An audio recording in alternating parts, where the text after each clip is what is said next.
حضور سید عالمین صلی اللہ علیہ وسلم نے ارشاد فرمایا کہ قیامت کے روز میں اور یتیم کی پرورش کرنے والا اس طرح آپ نے انگلیوں کا تھوڑا سا فاصلہ رکھا، یعنی وہ میرے اتنا قریب ہوگا، تو یتیم کی پرورش کرنے والا تو جنت کی گارنٹی ہے اس کے پاس، یہ درست ہے؟ بسم اللہ الرحمن الرحیم۔ غازی صاحب بہت شکریہ، یہ بات بالکل درست ہے۔ اسلام نے انسانی محرومیوں کا ازالہ مختلف صورتوں میں کیا ہے۔ مثلا کوئی اگر مال سے محروم ہے تو اس کو مال عطا کیا جائے، کوئی تربیت سے محروم ہے تو تربیت اس کی جائے، اور کوئی اگر رشتے سے محروم ہے، یتیم چونکہ کہتے ہی اس کو جو ایک رشتے سے محروم ہے، اور وہ رشتہ اللہ رسول کے بعد یعنی کائنات میں ایک شخص کے لیے ماں باپ کا رشتہ ہوتا ہے، اور باپ سے جو بلوغت میں ابھی آیا ہی نہیں بچہ، باپ کے سائے سے محروم ہو گیا ہے، وہ یتیم ہے۔ اور نبی کریم علیہ السلام کے یہ اقوال، جیسے آپ نے فرمایا کہ دیکھیں غازی صاحب، کون یہ مسلمان نہیں چاہے گا مجھے جنت بھی ملے اور قرب مصطفیٰ بھی ملے، تو یہ یتیم کی خدمت اور اعانت کی صورت میں اس کو یہ مل رہی ہے۔ اور آپ دیکھیں کہ آج دنیا میں جو سوشل ویلفیئر کا کانسیپٹ ہے، اسلام کا جو سوشل ویلفیئر کا کنسیپٹ وہ اور طرح کا ہے۔ اسلام سب سے پہلے جو سماجی بہبود کا تصور دیتا ہے وہ انہیں ڈپرائیو سیکٹ، جو محروم طبقات ہیں، ان سے شروع کرتا ہے، مساکین ہیں، فقراء ہیں، یتامہ ہیں، ان سے شروع کرتا ہے، اور پھر ان کے ساتھ جو بددلی کرنا، ایسا رویہ اپنانا، ان کا مال کھانا یا ان کو تکالیف دینا، اس پر سخت وعید آئی ہے، تاکہ ان کی ہونا تو یہ چاہیے، ان کی دل بستگی کا سامان ہونا چاہیے۔ آپ دیکھیں 30ویں پارے میں قرآن کریم کی سورہ ماعون میں اللہ فرماتا نا، اَرَأَیْتَ الَّذِی یُکَذِّبُ بِالدِّینِ، کیا تو نے حبیب اس شخص کو نہیں دیکھا جو روز جزا کو جھٹلاتا ہے؟ وہ کون ہے؟ وہ فَذَلِکَ الَّذِی یَدُ الیتیم، جو یتیم کو دھکے دیتا ہے۔ یعنی اس سے پتہ یہ چلا کہ جو آخرت پر ایمان رکھتا ہے اس کے اندر یہ انسانی ہمدردی کے جذبات ہوں گے، وہ یتیم کو دھکے نہیں دے گا۔ جس کا ایمان بالآخرت کمزور ہے وہی دھکے دے گا۔ پروفیسر نواز درویش صاحب، قرآن حکیم میں بھی تو جگہ جگہ جہاں آیا ہے ذکر، پہلے یتامہ کا ذکر، پھر مساکین کا، پھر قیدیوں کا، پھر مسافروں کا آتا ہے۔ بڑی تعلیمات ہیں قرآن حکیم، بہت زیادہ تعلیمات ہیں، خاص طور سورہ بقرہ ہے، سورہ نساء ہے، اور سورہ ماعون کا ذکر ہو رہا ہے، یہ ہے سورہ والضحیٰ کے اندر یتامہ کا ذکر ہے۔ بہت ساری اور بھی اس طرح کی صورتیں ہیں جن میں ذکر ہے، جس سے ہم کو یہ سبق ملتا ہے کہ اللہ تعالیٰ نے یتامہ کا ذکر ذوی القربہ کے مان بعد رکھا ہے، کہ رشتہ داروں کے بعد یتامہ، اور حضور نبی کریم صلی اللہ علیہ وسلم کو مخاطب کر کے اللہ کریم نے فرمایا علم یجد کا یتیمن فآویٰ، کہ سرکار صلی اللہ علیہ وسلم کو اللہ فرما رہا ہے کیا ہم نے آپ کو نہیں پایا یتیم، کہ ہم نے آپ کو اپنی آغوش رحمت میں لے لیا۔ سبحان اللہ۔ حضور نبی کریم صلی اللہ علیہ وسلم کو اللہ نے یتیمی میں پالا، خود اس پروسیس سے گزارا کہ یتیم کی کیسے پرورش کی جاتی ہے اور کیسا انتظام کیا۔ فآویٰ بہت پیارا یہ لفظ ہے کہ اللہ فرماتا ہے ہم نے اپنی آغوش رحمت میں لیا، اور اس کے لیے انتخاب کن ہستیوں کا کیا؟ سب سے پہلے آپ کی والدہ ماجدہ حضرت آمنہ سلام اللہ علیہ، سبحان اللہ، پھر آپ کے دادا سردار سیدنا عبد المطلب، پھر سیدنا حضرت ابو طالب، کہ ان شخصیات کا انتخاب ہو رہا ہے۔ اللہ نے خود انتخاب فرمایا، اور سب سے بڑھ کر اس عرب معاشرے کے اندر جہاں یتیموں کو بالکل ہی گرا پڑا سمجھا جاتا تھا، ان کی کوئی توقیر نہیں تھی، عزت نہیں تھی، ان کی نگاہوں میں سرکار صلی اللہ علیہ وسلم کی ایسی عزت بنائی، اتنا مقام عطا کیا کہ آئندہ قیامت تک آنے والی جو نسلیں ہیں، انسانیت ہے، اس کو یہ درس دینا تھا کہ حضور نبی کریم صلی اللہ علیہ وسلم نے کہ جو یتیم ہے اس کی جو خدمت کرنے والا ہے، اس کی پرورش کرنے والا ہے، اس کا کتنا مقام ہے۔ صوفیاء کے ہاں بھی سب سے بڑا مقام یہ ہے کہ انسان مصطفیٰ کریم صلی اللہ علیہ وسلم کے قریب ہو جائے۔ تو یہ ایک ایسا عمل بتا دیا کہ ایک طرف سرکار صلی اللہ علیہ وسلم فرماتے ہیں کہ وہ شخص جو 3 یتیموں کی پرورش کرتا ہے وہ ایسے ہے جیسے کوئی شخص ساری رات عبادت کرتا ہے، دن کو روزہ رکھتا ہے، اور صبح و شام اللہ کی راہ میں جہاد کرتا ہے۔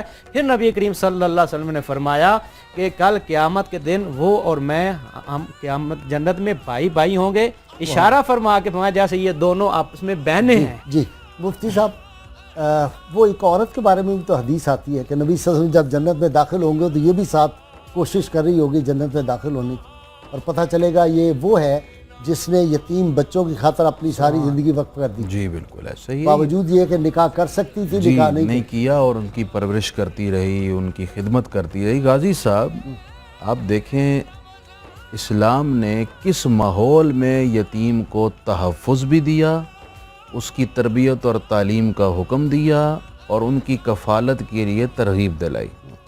عرب کا وہ معاشرہ جہاں پر یتیم بچہ جس کا کوئی حق نہیں تھا ان کو وراثت سے محروم کر دیتے تھے، اور بعض یتیم بچوں کو تو قتل کر ڈالتے تھے تاکہ ان کا اموال ہمیں مل جائیں۔ اگر یتیم بچی ہے، اگر وہ حسن صورت رکھتی ہے تو معمولی سا حق مہر اسے دے کر نکاح کر لیتے تاکہ اس کا حق، اس کے جتنی جائیداد پراپرٹی ہے وہ بھی ہمیں ملے اور بچی بھی ہمارے پاس رہے۔ اور اگر وہ حسن صورت نہیں رکھتی تو اس کا نکاح ہی نہیں کرواتے تھے، وہ بغیر نکاح کے پڑی رہتی تاکہ اس کا مال کوئی اور استعمال کر سکے، جائیداد ادھر نہ چلی ادھر جائے۔ نہ چلی۔ یہ تو اب بھی بعض جگہوں پہ یہ ہوتا ہے، یہ قباحت ہے، یہ قباحتیں لوگ اس لیے گھروں شادیاں میں نہیں کرتے، گھروں میں جی، رکھتے ہیں کہ جائیداد چلی وراثت جائے۔ تقسیم ہو جائے گی۔ یہ تو مفتی صاحب بالکل ناجائز ہے۔ ناجائز، اسی لیے تو پھر اسلام نے اس اندھیرے ماحول میں یتیموں کی پرورش کا چراغ روشن کیا۔ اللہ، قرآن مجید میں دیکھیں سورہ بقرہ آیت نمبر 83 میں وَبِالْوَالِدَيْنِ احسانا۔ اب یہ جو احسان کا لفظ ہے کس کس کے لیے استعمال ہوا قرآن مجید میں؟ وَذِي الْقُرْبَى وَالْيَتَامَى وَالْمَسَاكِينِ، ماں باپ کے ساتھ احسان، رشتہ داروں کے ساتھ احسان، یتیموں کے ساتھ احسان، مسکینوں کے ساتھ احسان، ابرار مقربین۔ اچھا مفتی صاحب، اس میں کوئی تخصیص نہیں ہے کہ مسلمان یتیم کے ساتھ نہیں، یا غیر، ہے نا؟ بالکل سب کے ساتھ ان سب یتیم جو کو ہوگا۔ سیم یکسانیت کے ساتھ ان کے ساتھ سلوک کرنا ہے۔ آپ دیکھیں ایک حدیث شریف بڑی دلچسپ ہے۔ سبحان۔ ایک صحابی حاضر ہوا ہے، میرا دل بڑا سخت ہے یا رسول اللہ، دل کو نرم کرنے کے لیے کیا عمل کروں؟ تو آپ صلی اللہ علیہ وسلم نے فرمایا امسا رأس الیتیمی، آئے جاؤ کسی یتیم کے سر پر شفقت سے ہاتھ رکھو، تمہارا دل نرم ہو جائے گا۔ ہائے ہائے۔ اور ایک موقع پر آپ نے یہ ارشاد فرمایا، دعا کی، اللہم انی احرج حق الضعفین الیتیم والمرأة، اے اللہ میں دو رشتوں کے حق کو بڑا محترم قرار دے رہا ہوں، تو بھی انہیں عزت دے دے۔ کون سے حق؟ تو میں ایک یتیم کا حق، دوسرا عورت کا حق، ان دونوں کے حق کو میں محترم کر رہا ہوں، تو بھی انہیں بھی احترام بخش دے۔ اللہ، قرآن مجید میں اسی طرح یتیم کے حوالے سے بڑے سخت حکم دیے گئے۔ مثلا ان الذین یاکلون اموال الیتیم ظلما اثما، جس نے کسی یتیم کا مال ظلم کرتے ہوئے کھایا، یہ گناہ ہے۔ یاکلون فی بطونہم نارا، یہ لوگ مال نہیں کھا رہے بلکہ اپنے پیٹ میں آگ بھر رہے ہیں۔ مفتی صاحب ایک کالر لے لیں۔ جی السلام علیکم۔ جی کال ڈراپ ہوگی۔ جی مفتی صاحب اس میں دیکھیں کہ یتیم کو کتنا بڑا تحفظ دیا گیا کہ اگر وہ یتیم ایسا ہے کہ اس کے والد نے اس کے لیے مال چھوڑا ہے تو اس کے جو کفیل ہیں ان کو پابند کر دیا گیا کہ اس بچے کے مال میں کسی قسم کی تم نے در اندازی نہیں کرنی، اس کے مال کو اپنی ذات کے لیے ناجائز استعمال نہیں کرنا۔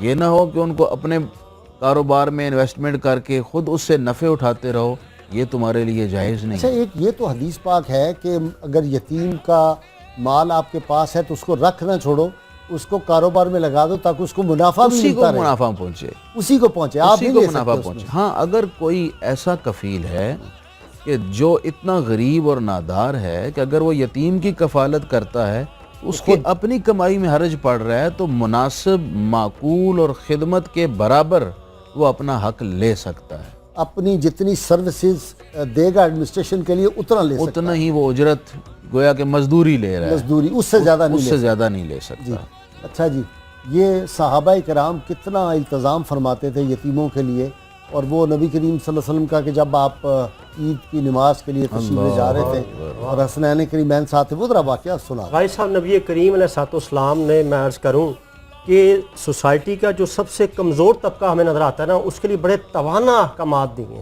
ہیں، بڑے ہی قوی، اور فکروں کو ایسا راسخ کر دیا ہے کہ جس معاشرے کو تشکیل کر کے آپ دنیا سے گئے ہیں اس میں سب سے زیادہ حقوق ہی کمزوروں کے ادا کیے جاتے تھے۔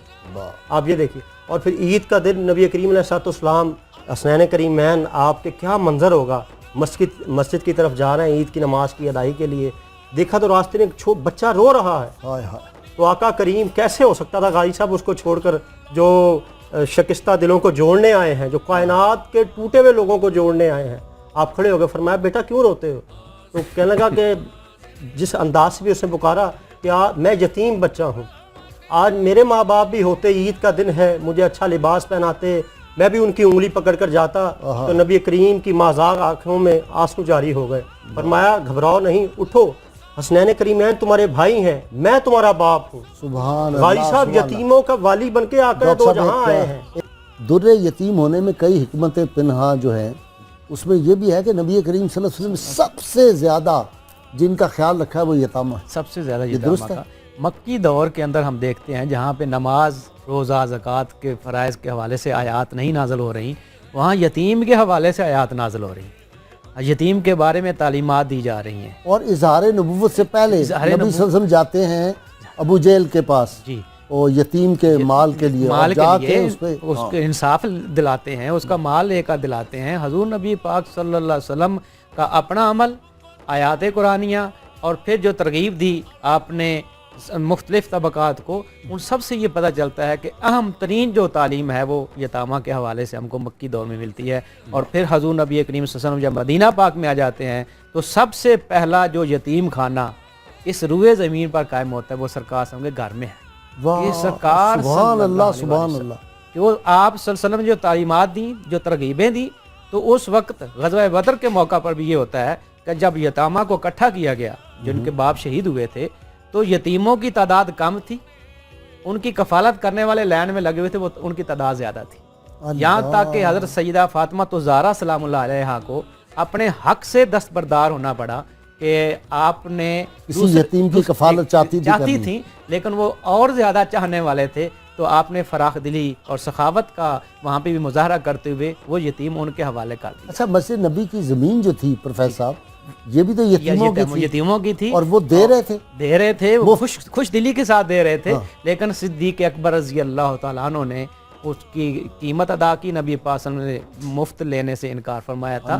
اور اسی طرح صحابہ کرام میں سے عبداللہ بن مسعود رضی اللہ تعالیٰ عنہ, ان کے حوالے سے تو یہ ملتا ہے کہ وہ اس وقت تک کھانا نہیں کھاتے تھے جب تک اپنے ساتھ کسی یتیم کو نہ بٹھا لیں. یہ ان کا معمول تھا, اس کو 2 دن. اچھا, اس پہ جب یتیم کو اپنے دسترخوان پہ آپ لاتے ہیں تو اس کا مطلب اس کی برکات بڑی ہوتی ہے, اس کی بہت زیادہ برکات آتی ہیں.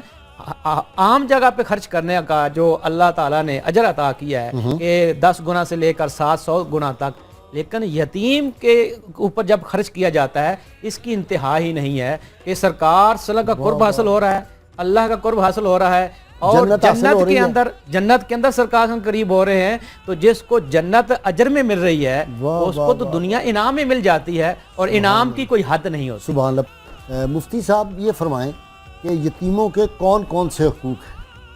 جی, سب سے پہلے تو اسلام نے یہ طے کیا ہے کہ یتیم کی کفالت کا حق کس پر عائد ہوتا ہے. ٹھیک. ان میں سے یتیم کے والد کے رخصت ہونے کے بعد قرابت دار رشتہ داروں پر فرض کفایہ ہے کہ وہ یتیم کی پرورش کی جتنی ذمہ داری ہے وہ اٹھائیں. اگر سارے دادا ہے, چچا ہے, تایا ہے, اگر وہ نہیں ہیں تو دیگر رشتہ داران جو قریب ہیں یا قریب کے نہیں ہیں تو بعید والے, سب سے پہلے جو قریب والا ہے اس کی ذمہ داری, پھر اس کے بعد والے کی, پھر اس کے بعد. پھر اس میں یہ بھی ہے کہ اگر قریب والا رشتہ دار مالی لحاظ سے کمزور ہے تو جو دیگر سٹرونگ رشتہ دار ہیں وہ اس کی ہیلپ کریں اور مل کر مشترکہ طور پر کوئی ایسا انتظام کریں کہ یتیم کی پرورش ہو سکے. ایک بات, اگر رشتہ داروں میں سے کوئی بھی اس حق کا خیال نہیں رکھتا تو فرض کفایہ کے ترک ہونے کی وجہ سے سارے رشتہ دار عند اللہ مجرم بن جائیں گے. اگر رشتہ دار اس حق کو ادا نہیں کر رہے تو اب دوسرے نمبر پر یہ یتیم کی پرورش کی ذمہ داری عائد ہوتی ہے عام مسلمانوں پر کہ وہ اب یتیم کی نگہداشت کریں, اس کی پرورش کریں, اس کی کفالت کے لیے مالی طور پر اخراجات کریں. ہمارے یہاں آج کل یتیم خانے بنے ہوئے ہیں, یہ اچھا اقدام ہے, وہاں یتیموں کی پرورش ہوتی ہے, لیکن اسٹیٹ کو چاہیے کہ اس میں براہ راست انوالو ہو اور اس کی نگہداشت بھی کرے اور ان کو مزید فیسیلیٹیٹ بھی کرے. عام مسلمانوں پر بھی یہ ذمہ داری عائد ہوتی ہے کہ وہ جس طرح ممکن ہو سکے اس کی خدمت کے لیے اپنے اموال پیش کریں. دوسری بات یہ ہے کہ یہ تو طے ہو گئی بات کہ یتیم کا حق کس کا ہے پرورش کا۔ دوسری بات یہ ہے کہ یتیم کی پرورش میں جہاں اس کی خوراک ہے وہیں بہت زیادہ روحانی خوراک یعنی تعلیم اور تربیت ہے، اور تعلیم اور تربیت کے لیے جو جو تقاضے اس وقت کے مطابق ہیں کہ کیسی تعلیم اس دور کے لحاظ سے چاہیے ویسی تعلیم، اور جیسی کوئی رشتہ دار اپنے بچوں کی کر رہا ہے اسی یہ تو معیار بہت کی ضروری ہے نا جی۔ یہ بہت ضروری مثلا حضرت جابر ایک یتیم کی پرورش کرتے تھے، اپنی اولاد بھی تھی، ایک یتیم کی پرورش کرتے تھے۔ تو یتیم بچہ ہی ہوتا ہے، کبھی کبھی غلطی اور خطا بھی کرتا ہے۔ اب انہیں ڈر لگا رہتا تھا کہ اس بچے کو میں سرزنش کروں، اس کو ڈانٹوں اور میرا ہاتھ اٹھ جائے تو میں پکڑ میں نہ آ جاؤں۔ حضور کی خدمت میں آ گئے، یا رسول اللہ صلی اللہ علیہ وسلم اگر یتیم کی تادیب کے لیے، تعلیم اور تربیت کے لیے سرزنش کرنی پڑ جائے تو کیا کر سکتے ہیں؟ اگر کر سکتے ہیں تو کتنی کر سکتے ہیں؟ اللہ نبی کریم علیہ السلام نے فرمایا جیسے تم اپنی حقیقی اولاد کی سرزنش سبحان کرتے ہو اللہ۔ ویسے ہی یتیم کی کرنی ہے۔ اچھا ڈاکٹر صاحب، قرآن حکیم میں وہ جو واقعہ ہے سیدنا خضر علیہ السلام کا، جی میں اور وہ بچوں والا واقعہ قرآن حکیم نے کہ بچوں کی وہ جو پراپرٹی تھی دیوار گرنے والی تھی، خزانہ تھا نیچے، اس کو تعمیر کیا، بستی والوں نے ان کو پانی تک نہیں پلایا، اس سے کیا ہمیں؟ بھائی صاحب اس سے اندازہ کیجئے کہ حضرت موسیٰ علیہ السلام بھی ساتھ ہیں، کلیم اللہ، اور خضر علیہ السلام کے بارے میں بھی کہ نبی ہیں، دو نبی ہیں، اور بستی والے ضیافت نہیں کر رہے، مہمان نوازی نہیں کر رہے، اس کے باوجود بھی انہوں نے یتیموں بچوں سے اس نے سلوک کیا ہے۔ اور حضرت عبداللہ ابن عباس فرماتے ہیں کہ ایک طرف تو انہوں نے یتیموں کا حق ادا کیا ہے، ایک طرف ان کی اعلیٰ نسبت کا حق ادا کیا ہے۔ وَقَانَ أَبُوهُمَا صَالِحًا، سبحان کہ اللہ، ان کا باپ، اور بعض مفسرین نے لکھا ہے کہ وہ 7ویں پشت میں ان کا باپ تھا، یعنی نسل در نسل آ رہے تھے۔ تو یہ اللہ کریم اس سے یہ کچھ نکات ہمارے سامنے آتے ہیں کہ اگر ہمارے کوئی کسی کے ساتھ بدسلوکی کرے لیکن یتیموں کے ساتھ حسن سلوک ہر حالت میں روا رکھنا چاہیے، کیونکہ نبی کریم علیہ السلام نے فرمایا اللہ کو وہ گھر بڑا ہی پسندیدہ ہے جس میں یتیم کے ساتھ حسن سلوک ہوتا ہے۔ سبحان اللہ۔ بھائی صاحب دیکھیے، آج یتیموں کے حوالے سے یہی کہا جاتا ہے کہ انسانی حقوق ہے۔ میں یہاں پر آپ کی توجہ دلانا چاہوں گا، سورہ بقرہ میں اللہ کریم نے فرمایا جو اہل ایمان ہوتے ہیں اللہ سے شدید محبت کرتے ہیں، اشد حبا للہ، اشد حبا للہ۔ اب محبت الہی کے یہ رنگ ہیں، قرآن کریم میں اللہ فرماتا ہے وَيُطْعِمُونَ الطَّعَامَ عَلَىٰ حُبِّهِ، کہ وہ مسکینم و یتیمن، یعنی میں اگر کسی یتیم کو کھانا کھلا رہا ہوں انسانی حقوق بھی ادا ہو رہا ہے اور عشق الہی کا رنگ بھی نظر آ رہا ہے۔ اور پھر مال جو دینا، وَآتَ الْمَالَ عَلَىٰ حُبِّهِ، جو مال دیا جاتا ہے وہ بھی آپ دیکھیں اس میں مسکینم و یتیمن، کہ میں مال دے رہا ہوں، کھانا کھلا رہا ہوں، تربیت، اس وقت انسانی حقوق تو ادا ہو ہی رہا ہے لیکن محبت الہی کا یہ رنگ نظر آ رہا ہے۔ دیکھیے اللہ کریم نے اسلام کیسا پیارا دین ہے غازی صاحب، کہ بے کسوں، مجبوروں، یتیموں، محتاجوں کی مدد کو اپنی محبت سے جوڑ دیا ہے، کہ جو عشق الہی میں سرشار ہوں گے وہ ضرور ان کی خدمت کریں گے۔ اور عشق الہی میں کائنات میں سب سے بڑی ہستی نبی کریم کی سرشار تھی، کہ آپ نے نہ صرف یتیموں سے حسن سلوک کر کے دکھایا بلکہ ابھی حدیث ہم نے پڑھی نا کہ سب سے پسندیدہ گھرانہ وہ ہے جس میں یتیم کے ساتھ حسن سلوک ہوتا ہے، تو اہل بیت کے گھرانے میں یتیموں کے ساتھ حسن سلوک ہوتا تھا۔ وہی وہ دیکھیں کہ حضور صلی اللہ علیہ وسلم نے ایک آپ صحابی آپ کی خدمت میں آتے ہیں، کہتے ہیں کہ ایک ٹیڑھا کھجور کا درخت ہے، میرے یتیم بھتیجے ہیں، ان کے گھر سے وہ کھجوریں دوسری طرف گرتی ہوں گی، تو وہ لوگ جو سخت مزاج ہیں، کھجور جن کے گھر میں ہے لگی ہوئی، وہ آ کے نہ صرف کھجوریں چھین لیتے ہیں بلکہ ان کے منہ میں ہاتھ ڈال کے انگلی اگر منہ میں ہو کھجور تو وہ بھی نکال لیتے ہیں۔ آپ صلی اللہ علیہ وسلم تڑپ گئے اور اسی وقت آپ نے بلایا صحابہ کو، اس آدمی کو بلایا کہ تم اپنا یہ جو ہے بیچ دو کھجور کا جو درخت ہے۔ اس نے کہا میں تو نہیں بیچتا۔ آپ صلی اللہ علیہ وسلم کی بات سن کے سیدنا عثمان غنی ذوالنورین تشریف لائے، انہوں نے کہا کہ میں تمہیں اس کے بدلے اپنے باغ سے کھجور کا پودا دیتا ہوں۔ وہ نہیں مانا، انہوں نے کہا 2 دیتا ہوں، 3 دیتا ہوں، حتیٰ کہ 40 کے قریب اس کو دے کے وہ کھجور کا درخت خرید کے اور یتامہ کو دے دیا گیا، اور آپ صلی اللہ علیہ وسلم فرمایا یہ جنت کی کھجوروں کے درخت تمہیں مل گئے ہیں اس کے بدلے۔ اس سے دیکھیں کتنا خوبصورت واقعہ آپ نے سنایا۔